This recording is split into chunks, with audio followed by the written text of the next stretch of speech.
మీ business ఏదైనా మీ ఊర్లో promotion చేయాలంటే అది సుమన్ టీవీతోనే సాధ్యం. ఇప్పుడే సంప్రదించండి. హాయ్ నమస్తే, welcome to Suman TV digital network. నేను మీ బ్రహ్మేంద్ర. మనం ప్రస్తుతం పశ్చిమ గోదావరి జిల్లా భీమవరం నరసాపురం పార్లమెంటుకి సంబంధించిన ఇక్కడ బీజేపీ కార్యాలయంలో ఉన్నాం.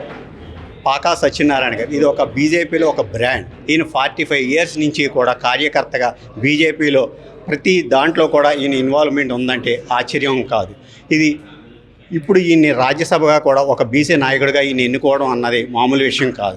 అది కూడా బీజేపీ తరఫున నరసాపురం పార్లమెంట్ నుంచి 2 ఎంపీలు రావడం అన్నది మామూలు విషయం కాదు. ఇది ఏ రకంగా ఆయన సంతోషం వ్యక్తం చేస్తున్నారో ఆయన మాటల్లోనే తెలుసు. సార్, ముందుగా మా సుమన్ టీవీ దగ్గర నుంచి మీకు కంగ్రాచులేషన్స్. మీరు ఇప్పుడు రాజ్యసభకు ఎన్నికవుతున్నారు. ఏ విధంగా రాజ్యసభ ఎంపిక అనేది కౌన్సిల్ ఆఫ్ స్టేట్స్ నుంచి మెంబర్ని ఎంపిక చేసే సందర్భంలో పార్టీ కొన్ని ప్రయోజనాలు ప్రామాణికాలని పాటిస్తూ ఉంటుంది.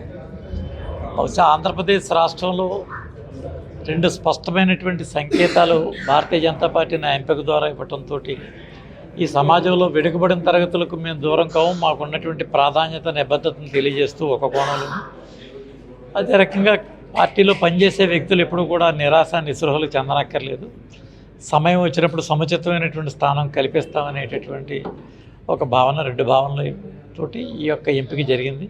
కాబట్టి మా అందరికీ కూడా నేను ఊహించినటువంటి పరిణామం ఇది. నేను కోరింది కూడా ఆల్రెడీ నేను ఉన్నటువంటి ప్రాంతంలోనే ఒక పార్లమెంట్ సభ్యుడు ఉండగా ఇంకో పార్లమెంట్ సభ్యత్వానికి నేను దరఖాస్తు కూడా నేను చేయలేదు.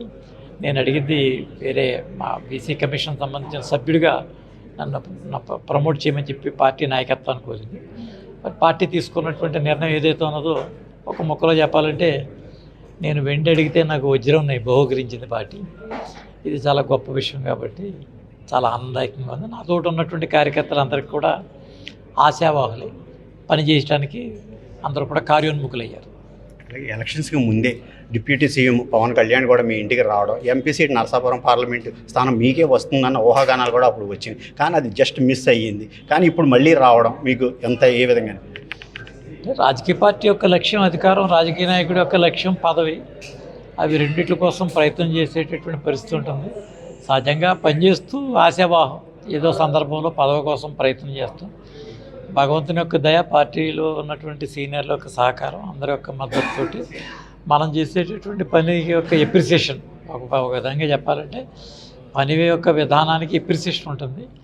నేను గత 2-3 సంవత్సరాల నుంచి రాష్ట్ర రాజకీయాల్లో మేము చేసినటువంటి అన్ని విషయాల్లోనూ కూడా బాధ్యతలు కూడా చాలా సక్రమంగా నిర్వర్తించి ఇప్పుడు ప్రామాణికంగా తీసుకుని కేంద్ర పార్టీ ఈ రకమైన నిర్ణయం చేస్తుందని చెప్పి తెలియజేస్తాం. కేంద్ర సహాయ మంత్రిగా ఉన్న భూపతిరాజు శ్రీనివాస వర్మ గారు, మీరు కూడా ఫస్ట్ నుంచి కూడా బీజేపీకి పునాదులు వేశారు. మన జిల్లా స్థాయి నుంచే కాకుండా అలాగే స్టేట్ వైడ్ కూడా మీ 2 పేర్లు కూడా ఒక అపూర్వ సహోదరులుగా ఉంది. ఇప్పుడు కూడా 2 ఎంపీలు కావడం ఏ విధంగా? ఎందుకంటే రాజకీయాల్లో ఆలోచన స్వభావం, పోటీ తత్వం, ఇందాక నేను చెప్పినట్టు ఈర్ష్య, ద్వేషం, అసూయలు లేకుండా ఉన్నట్టయితే అందరూ కలిసి ఎదగొచ్చు. కలిసి ఎదగటం అనేది ఒకరికొకరు పరస్పరం సహకరించుకుంటూ ఎదగవచ్చు, తొక్కుకుంటూ ఎదగవచ్చు. ఒకళ్ళు తొక్కు ఇంకొకళ్ళు కూడా ఎదిగేట పరిస్థితి ఉంటుంది. ఈ తొక్కుకు వెళ్ళేటటువంటి ఆలోచన ఏదైతే ఉన్నదో అది రాజకీయాల్లో ఫైనల్గా తాను తొక్కువే పడతాడు ఎవరైతే ఈ రకమైన ఆలోచన ఉంటుందో. కానీ ఇక్కడ ఆ రకమైనటువంటి ఆలోచన లేదు కాబట్టి ఒకరికొకరు సహకారం చేస్తున్నాం కాబట్టి గత 30 సంవత్సరాలు బట్టి రాష్ట్ర పదాధికారులుగా పార్టీలో క్రియాశీలక భాగస్వాములుగా మేము ఎదరికెళ్తా ఉన్నాం కాబట్టి ఆ మనస్తత్వం కొనసాగినంత వరకు కూడా పార్టీలో అందరూ కూడా ఎదిగేటువంటి పరిస్థితి ఉంటుంది. అందరూ కూడా అలవర్చుకోవాల్సిన అవసరం ఉంటుంది. అన్ని పార్టీల తరపు నుంచి మన వెస్ట్ గోదావరి, ముఖ్యంగా మన భీమవరం నుంచే కూడా అందరూ నాయకులు ఇక్కడి నుంచే కూడా ఉంటున్నారు. అలాగే మన భీమవరం సమస్యలు కూడా ఎప్పటికప్పుడు అవి సాల్వ్ అవ్వటం లేదు. అంటే ఏంటంటే మెయిన్గా మనకు కావాల్సిన డంపింగ్ యార్డ్ భీమవరానికి, అలాగే అప్రోచ్ రోడ్లు 3 చోట్ల అప్రోచ్ రోడ్ అవి 10 ఇయర్స్ నుంచి కూడా, దశాబ్ద కాలం నుంచి కూడా అలాగే పెండింగ్ ఉంది. మీ వంతుగా ఏ విధంగా సహకారం అందిస్తారు? అలాగే మనకి కావాల్సిన ఆక్వాకల్చర్ కూడా అత్యధికంగా ఉంది, కానీ ఇది ఇప్పుడు ఉన్న స్లంప పరిస్థితిలో ఉంది. దీన్ని ఏ విధంగా కార్యాచరణ చేస్తారు? దీనిపై ఆల్రెడీ స్థానిక పార్లమెంట్ సభ్యులు శ్రీనివాస వర్మ గారు సమీక్ష సమావేశాలు నిర్వహించడం జరిగింది. ఈ యొక్క డంపింగ్ యార్డ్కి సంబంధించి కొన్ని న్యాయపరమైనటువంటి చిక్కులు ఉన్నాయి, దాన్ని కూడా తొలగించి కాంప్రహెన్సివ్ డంపింగ్ యార్డ్ కోసం ప్రయత్నం చేసేటటువంటి విషయాన్ని కూడా వారు ఆలోచన చేస్తున్నారు. స్వచ్ఛ భారత్ నుంచి వచ్చేటటువంటి నిధులు, అదే రకంగా CIMF నుంచి వచ్చేటటువంటి నిధులు, వీటన్నిటితో కూడా అతి తొందరలో దీని పరిష్కారం జరిగేటువంటి ప్రయత్నం ఉంటుంది.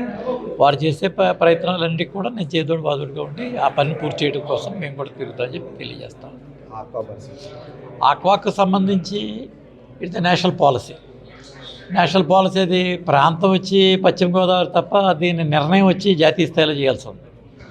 జాతీయ స్థాయిలో తీసుకునేటువంటి నిర్ణయంలో మనకి ప్రొబయోటిక్స్, యాంటీబయాటిక్స్ వాడటం వల్ల జపాన్ నుంచి వెళ్ళేటటువంటి మన సరుకుని అక్కడ ఇంటర్నేషనల్ ట్రేడ్ వాళ్ళు దాన్ని బ్లాక్ చేసి ఇందులో యాంటీబయాటిక్స్ వాడుతున్నారని చెప్పి ఒక ప్రచారం చేసి మన ప్రోడక్ట్స్ అన్నింటి కూడా ఉత్పత్తులన్నీ కూడా దెబ్బతీస్తా ఉన్నాం. ఆ రకమైనటువంటి పరిస్థితి నుంచి ఇప్పుడు స్థానికంగా డొమెస్టిక్ మార్కెట్ని పెంచే ప్రయత్నం, ఇంటర్నేషనల్ స్టాండర్డ్స్ రేస్ చేసేటువంటి యోచన, వీటి మీద ఒక పాలసీని తయారు చేయాల్సిన అవసరం ఉంది. ఆల్రెడీ ఇప్పుడు మన గ్రీన్ రెవల్యూషన్గా ఉండేటటువంటి జిల్లా బ్లూ రెవల్యూషన్ కింద మారింది. దీనికి సంబంధించినటువంటి ప్రొటెక్టెడ్ వాటర్ అంటే అనేక ప్రాంతాల్లో డ్రైనేజ్ అండ్ ఇరిగేషన్స్ రెండు కూడా కలిసిపోయి ఉన్నాయి.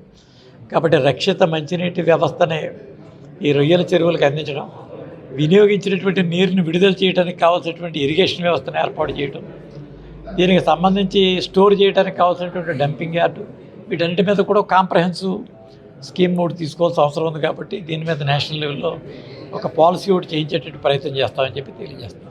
మాజీ సీఎం జగన్మోహన్ రెడ్డి ఇప్పుడు రెడ్ బుక్ రాజ్యాంగం నడుస్తుంది, త్వరలో మళ్ళీ అరెస్ట్ చేస్తే మీరు అందరి పేర్లు కూడా నేను పెట్టుకుంటాను, ఒకళ్ళు బుక్కుల్లో రాసుకుంటాను అన్నారు. దీన్ని ఏ విధంగా చూడవచ్చు?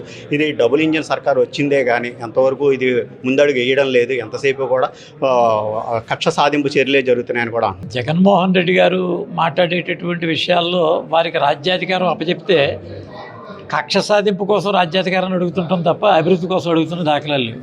తనకు అధికారం ఇస్తే తన పుస్తకం తయారు చేస్తారంటే ఇప్పుడు ఈయన ఇంకొకటి సాధించడం కోసం రాజ్యాధికారమే అతని ప్రయారిటీ ఉంది. ఈ రకమైనటువంటి ఆలోచన ఎవరు కూడా స్వాగతించకూడదు. నీకు రాజ్యాధికారం అప్పచెప్తే నువ్వు అభివృద్ధి చేస్తానంటే రాజ్యాధికారం అప్పచెప్తారు తప్ప నువ్వు వాళ్ళెవరో ఏదో చేశారు కాబట్టి తిరిగి నేను వాళ్ళకి చేయడం కోసం నాకు రాజ్యాధికారాన్ని అప్పచెప్పమంటే ఇంత రాజకీయ డొల్లతనమైనటువంటి ఆలోచన కలిగిన రాజకీయ నాయకుడు మనం ఎక్కడ చూడం.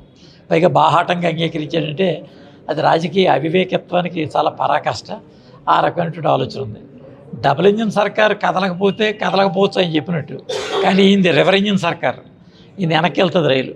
కాబట్టి ఖచ్చితంగా అటువంటి ఆలోచన లేనటువంటి వ్యక్తులకి రాజ్యాధికారం అప్పచెప్పేటటువంటి ప్రయత్నం ఉండదు. ఈ విషయాన్ని సమాజంలో చైతన్యపరుస్తాం, ఖచ్చితంగా సమాజంలో విషయాలను కూడా తీసుకెళ్తాం. రెడ్ బుక్ రాజ్యాంగం అని కాదు, తప్పు చేసిన వాడు ఎవరైనా సరే ప్రతిపక్షంలో ఉన్నంతరాన రాజకీయాన్ని అడ్డం పెట్టుకుని బయటకు రావాలనేటువంటి రూల్ ఉంది. ఆ రకమైనటువంటి యోచన ఆలోచన చాలా తప్పది. కాబట్టి రెడ్ బుక్ రాజ్యాంగం అని కాదు, వాళ్ళ ఆ ప్రభుత్వ హయాంలో ఉన్న దాని మీద వారు ఛార్జెస్ ఫ్రేమ్ చేస్తున్నారు. మీరు న్యాయపరమైన పోరాటం చేసి మీరు నిజాయితీగా మీరు బయటకు వచ్చి కడిగిన ముచ్చులారండి, ప్రజలే మీకు పట్టం కడతారు అంతే తప్ప ఏదో పొలిటికలైజ్ చేసి కేవలం నేను ప్రపోర్షన్లో ఉన్నాం కాబట్టి మేము ఏం చేసినా దాన్ని తీసుకెళ్ళి రూలింగ్ వాళ్ళు వ్యతిరేకిస్తున్నారు అనేటువంటి పాయింట్ ఏదైతే ఉందో అటువంటి దాన్ని ఎంత మాత్రం కూడా అంగీకరించే పరిస్థితి లేదు. ఇటు నైతిక విలువలు లేని రాజకీయాలు నడపకూడదని చెప్పి కూడా జగన్మోహన్ రెడ్డి గారు మేము సూచిస్తున్నాం. రాజ్యసభ సభ్యులుగా పాకా సచిన్ గారు ఈ నెల 28వ తారీఖున ప్రమాణ స్వీకారం చేస్తున్నానని, ప్రజలకు ఇప్పుడు కూడా నేను అందుబాటులో ఉంటాను, అలాగే డబుల్ ఇంజిన్ సర్కార్ ద్వారా ప్రజలందరి మన్ననలో కూడా ఈ గవర్నమెంట్ పొందుతుందని తెలియజేస్తున్నారు. కెమెరామెన్ బాబీతో Brahmendra, Suman TV. Please subscribe Suman TV.